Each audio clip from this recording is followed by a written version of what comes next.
This is Protea roupelliae, one of the two high-felt species. What makes this one particularly beautiful would be the large flowers and then the silvery appearance of the leaves. This tree here is still quite small in comparison to a mature tree-sized specimen.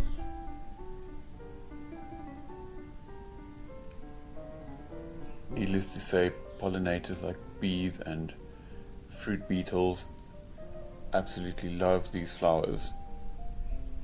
Here you can see the old floral skeleton from a few seasons back, and then as the tree has grown, you can see the skeleton still sitting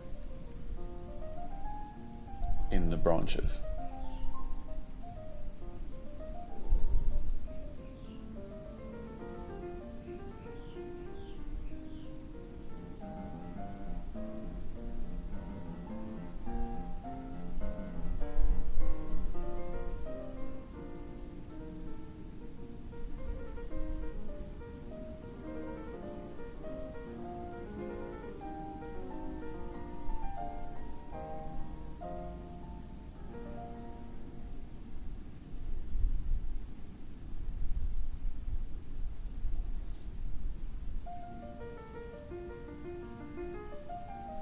And this is Disa patula transvaalensis, getting stuck here between some of the grasses.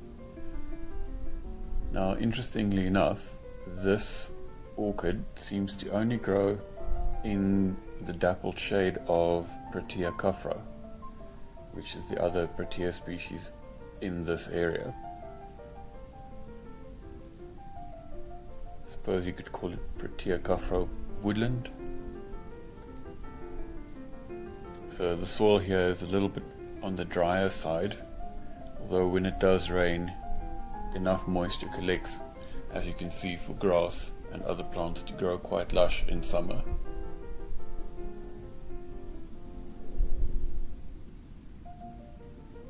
This is Yellowfia ovalis subspecies Bayanacei, also a widespread species in the Highveld, but locally they only occur in smaller colonies or single plants. Here you can see the Protea caffra woodland and a flower that's about to open.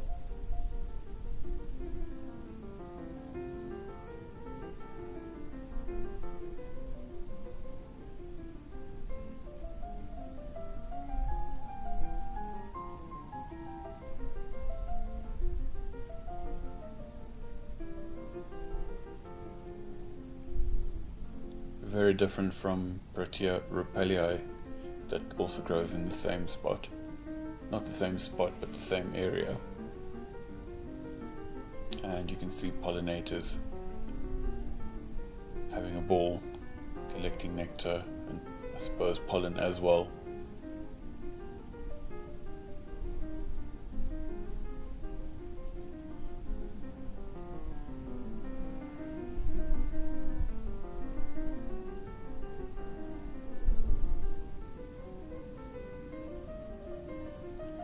Here's some more Disa patula transvaalensis growing in the dappled shade of these Protea caffra trees.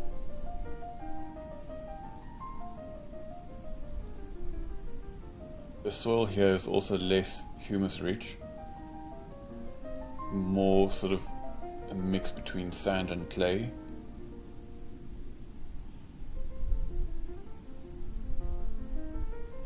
These flowers actually have beautiful sort of mottling or dots, spots inside the hood and on some of the tepals that we'll have a look at just now.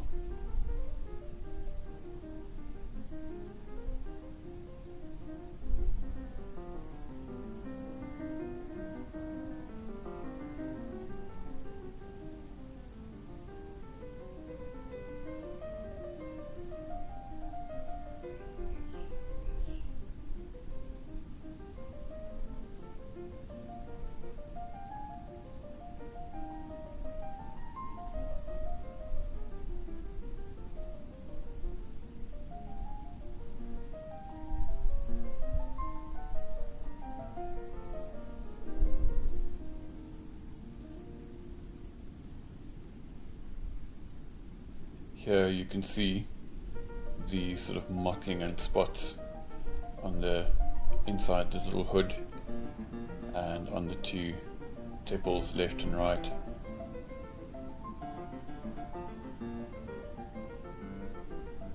So you really have to get in close to actually notice this. From a distance you just notice the pink shade.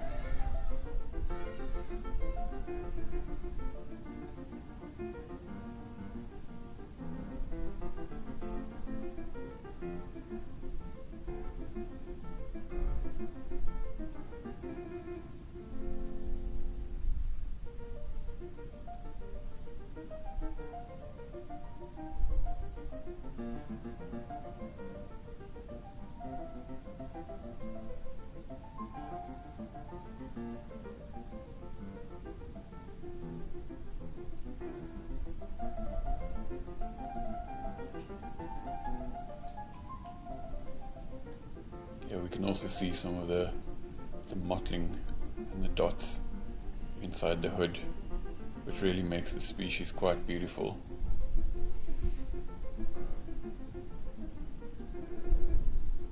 Between the different specimens and plants that I saw, I didn't notice a lot of difference in the mottling. And here we have Protea roupelliae in all its glory again. This is a rather large mature tree, and you can see the silvery foliage against the unique color of these huge flowers.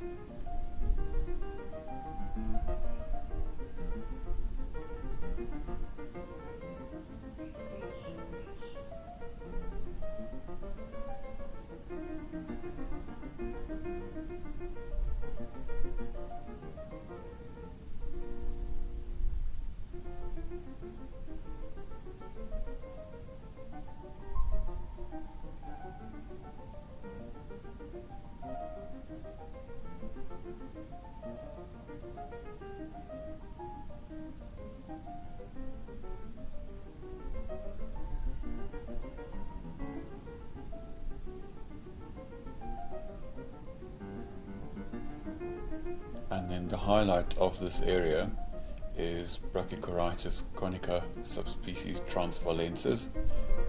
So this is an orchid, one of the terrestrial orchid species, and it is super rare.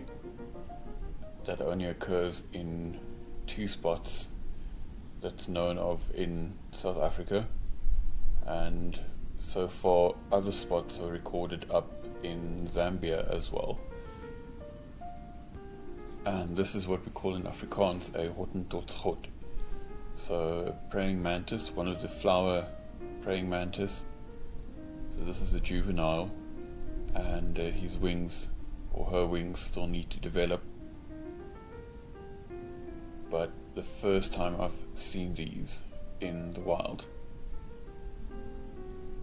From online sources I read that they're quite easy to rear in captivity.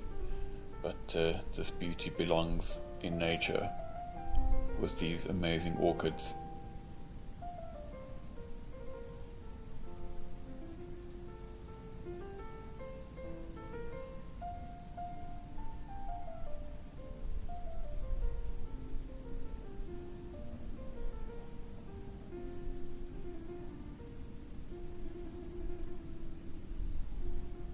Here we can see another specimen of the orchid, and you'll notice the lip, the markings can vary quite drastically from specimen to specimen in the veld. And now I'll just leave you with some images of this very special orchid and this beautiful piece of grassland.